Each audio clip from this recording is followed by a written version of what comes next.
Welcome back to the Talking Point.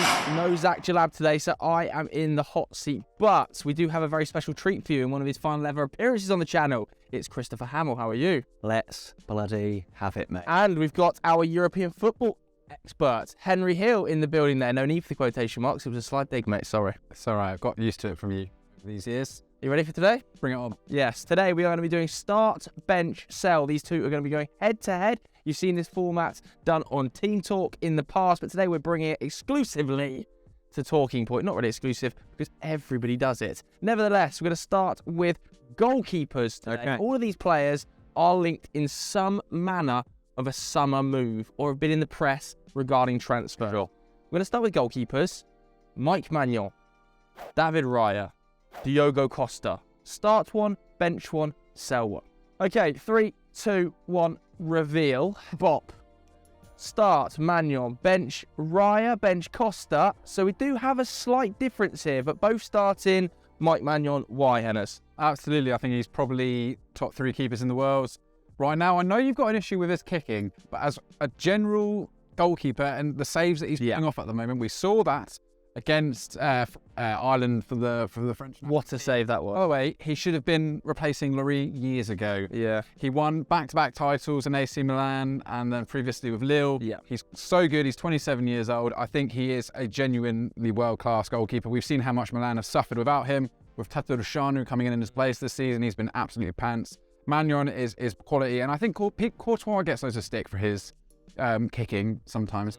And actually, he's just one of the best shot stoppers. End of. So I think Maignan's in that category, and I think he is the best of these three by a distance. But there is a disagreement on the other two. You have gone for selling David Raya. Yes. Is there a specific reason? Yes, Joseph. And the reason I'm selling the 27-year-old Spaniard is because he's refusing to sign a new contract with the Bees. He has disappointed Thomas Frank by turning down 2 contract offers on the bounce. Has said he's not going to sign another, so now is the time to cash in on him. Brentford, of course, having a brilliant season, conceded the 7th fewest goals. He made the Spanish World Cup final squad ahead of David De Gea, didn't he? So his stock is high at international level as well. Best save percentage of any goalkeeper in the Premier League at current. Of course, very adept with the ball at his feet, so a very desirable trait for top sides. And I think top young goalkeepers who have a ceiling like his and an age profile like his are few and far between at current. So, yeah, fair play. Ride out your contract. Get a big old bumper deal from a top side in real life. But, of course, hypothetically, I want to generate some cash. And the others are tied down to fairly long-term deals. 2027 apiece, I believe. Let us know what you think in the comments below. Who you would have started, who you would have benched, and who you would have sold. We're going to be moving on to some centre-backs now then. Josko Gvardiol, Kim Min-jae, Jurrien Timber. Start one, bench one, sell one. 3, 2, 1, reveal. 2 vastly different categories here, not a single agreement. You are starting Kim, benching Timber, and selling Josko. Why are you starting Kim, first and foremost? Well, I think it's more so, now I know that Chris is going down the route of contracts, etc. and that's whatnot. He's trying to stick. Is Kim the best defender out of these three? No, but I think he's probably at this moment in time the most important to his respective sides. They only bought him last summer. What was it, from Fenerbahce? I think Kim, next to Rahmani, is the rock of that Napoli defense. He does have a buyout clause though. Well, I mean, £1 million active in the summer. I'm sure they'll try and figure out a way to extend his contract or get around that, because he's certainly earned an extension on his deal at Napoli this season. I think Gvardiol, what are they talking about? 97 million euros or something like that. Yeah, that's his release clause in 2024. I think if they could get anything close to that, they should let him go. I think he's obviously a great defender, but knowing Leipzig, they'll find someone else to come in and take his place. And to be honest, you know, he looked pretty poor against City across the 2 legs. Did he get pumped about what? How harsh can you be? No, I'm not. How harsh can one man be? I just Josko Gvardiol poor. I think he's the best defender of the 3. But if you were going to try and maximise the amount of money you can get from someone, they should sell him now, because he's at a premium, he's still young, and I think they'll be able to reimburse the money in a strong way. Whereas I think Kim is more important to the team. And Timber, he's got time to grow and become even better in that Ajax side. Okay, Hamster, very different for you. Why? I think Kim's probably the best pure defender. Jurrien Timber's a wonderful passer, but I think their best qualities are very evident in Gvardiol as well. And like I said, has the highest ceiling. The reason I went for Timber in terms of flogging him is because I know Erik ten Hag tried to take him to United. Signed a contract extension. Last season, he signed a contract extension, but also, said that he wanted to move to the Premier League at some point, but felt like he had to get more minutes under his belt, improve as an individual. And we know that prodigious young talents like him, once the vultures are sort of circulating, they only last so long in the Eredivisie. And it wasn't that his head was turned last season, but I felt like there might have been some sort of gentleman's agreement where you stick around with us for a certain amount of time, and then when Erik ten Hag comes knocking again, we'll let you go for a very handsome profit. I think the World Cup played a big part of that. Of course, Louis van Gaal talking about, I'm not going to select you if you're not playing minutes at Manchester United, and not going to Manchester United effectively allowed him to guarantee himself a spot on the plane with the Dutch. Yeah, good shout. And has like a very desirable skill set among the top sides in that he can play centre half, he can deputise at right back. So Kyle Walker, Ben White vibes, ability to step inside, help with ball progression, help with ball circulation. Like I said, a very highly desired skill set amongst the top coaches. They're going to come in for him. I want top money for him, and that is why I'm putting him in the shop window. And Ajax can get top money now. We've seen them rinse Man United in the past for the likes of Antony. Let's move into the midfield then. This is a wide open one. Start, bench, sell, Bellingham, Rice, Caicedo. 3, 2, 1, reveal. Pretty similar names. Both of you starting Bellingham, but we've got disagreement again between bench and sell. Is this you saying that Caicedo is superior to Declan Rice? No, I don't. Is that what you're saying? I'm not saying so, but I think of this. You would sell him as a manager, so...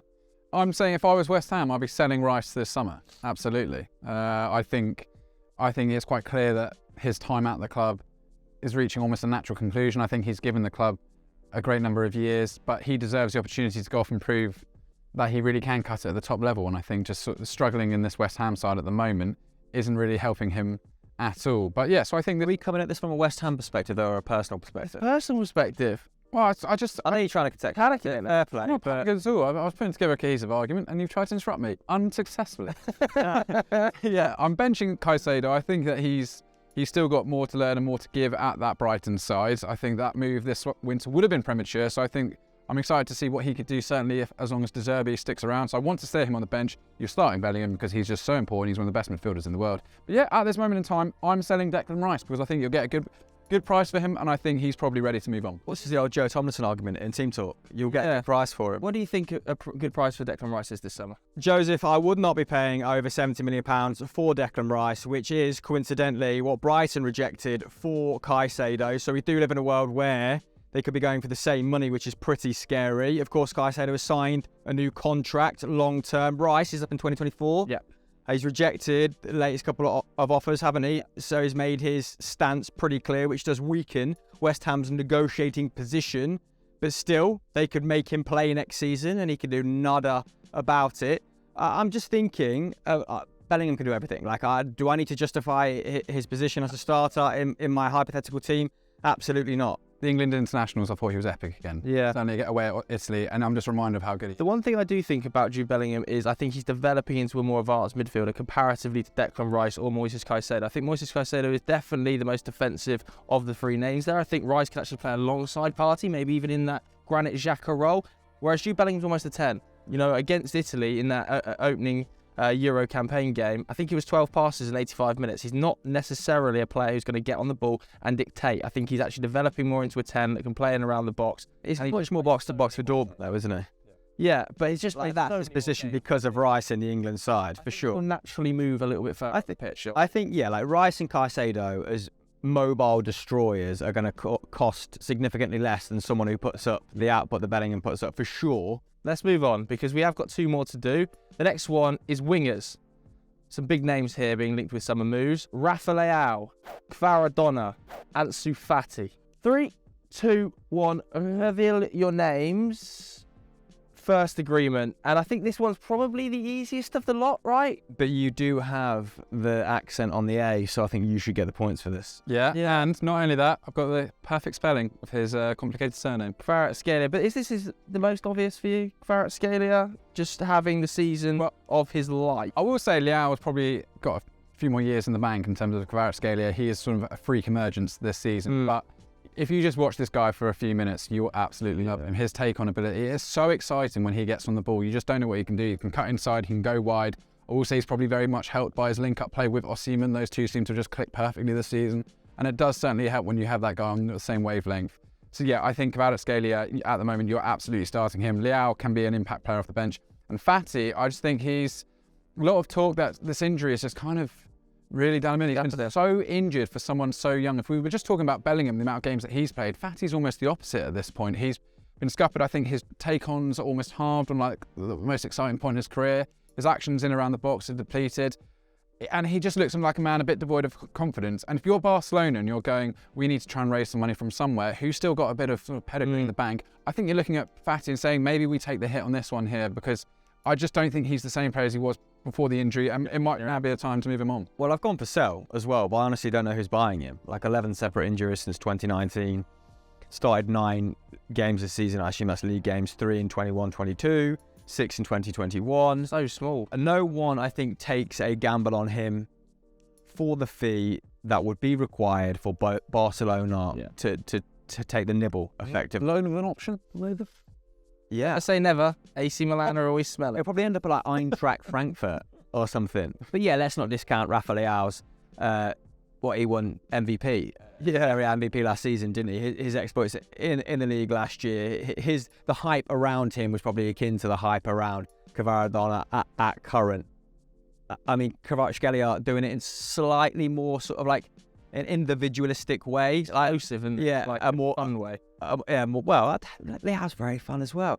Which one is going to end up at Chelsea next season? Oh, we're excited to see. Let us know again in the comments who you would start, who you would buy, who you would sell. Let's go to the final one then, which is Victor Osimhen, Harold Kane, Dusan Vlahovic. Manchester United fans, get ready. 3, 2, 1, reveal.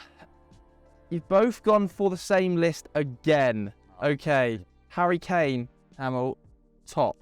Nailed on this summer? Yeah, the whole Antonio Conte situation has probably made extending his contract at Spurs increasingly unappealing, right?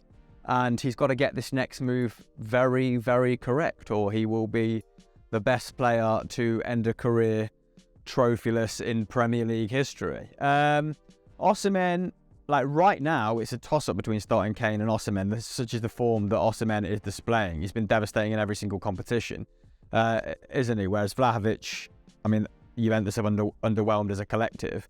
But I'm starting Kane because like he's coming towards the end of his peak, I guess. And now is the time to squeeze sort of one last hurrah out of him. I know I'm supposed to answer your questions here, but what would you do as a Manchester United fan in order to prize him out of Tottenham? I think this summer, how much would you pay? It's a really difficult question. I would probably have gone for the same order of you as you guys, starting Harry Kane. I think it's going to be almost impossible for Manchester United to sign Harry Kane, though, this summer. I think Daniel Levy is going to run United to the bank. But the same could probably be said, with Napoli's owners around Victor Osimhen. We've seen 150 million euros linked. Hayes penalty for it, didn't they? Yeah, I actually don't believe United are going to end up with either of these guys. I think that they're both going to be priced out of moves to Manchester United this summer. If it was me right now, I would go Kane and then Osimhen. I just think he fits Erik ten Hag's system a little bit better. We've seen how Erik ten Hag's utilised Vlahovic dropping a little bit deeper, with Rashford running off him, with Antony running off him, and I can imagine Kane dropping into that half space and being perfect in that role. So I would have gone for Kane. Osimhen for you though, maybe? I think in terms of what you maybe would want for Manchester United, Osimhen's interesting. He's more of just the ultimate spearhead. We've seen Kane drop a lot deeper. Yeah. I actually think Euro Expert did a good thing about Gonçalo Ramos from Benfica being more of the rounded, versatile forward that can maybe slot in, proven goal scorer. Just quickly on Kane, like he scored the same amount of goals as Osimhen this year. I know he's probably taking penalties, Kane's having another crazy season to add to all the other crazy seasons he had in the Premier League. People just seem to overlook it sometimes because he's not maybe... And he's only 29. We're not talking about a 40-year-old here. Absolutely. Vlahovic, just quickly, if Juventus can get good money for him, he scored 8 goals this season, still their top scorer. He's a good player. He's not an elite forward like these other two, I believe. I think if Juventus can get good money for him and continue maybe down their path of like rejuvenating their side with youth, whatever, then yeah, I think that'd be a sensible thing to do. As Pat pointed out in his Why You're Wrong piece on Vlahovic, I think he's maybe not quite as good as the numbers he was posting at Fiorentina. That big move. Yeah, exactly. So there we have it. Starts, bench, sell on a number of different positional categories. I want to hear from you guys at home, whether you agree with the boys, whether you disagree. Let us know in the comments below. If you enjoyed this video, hit the like button, hit subscribe. Thanks very much for watching. We'll see you later. Goodbye.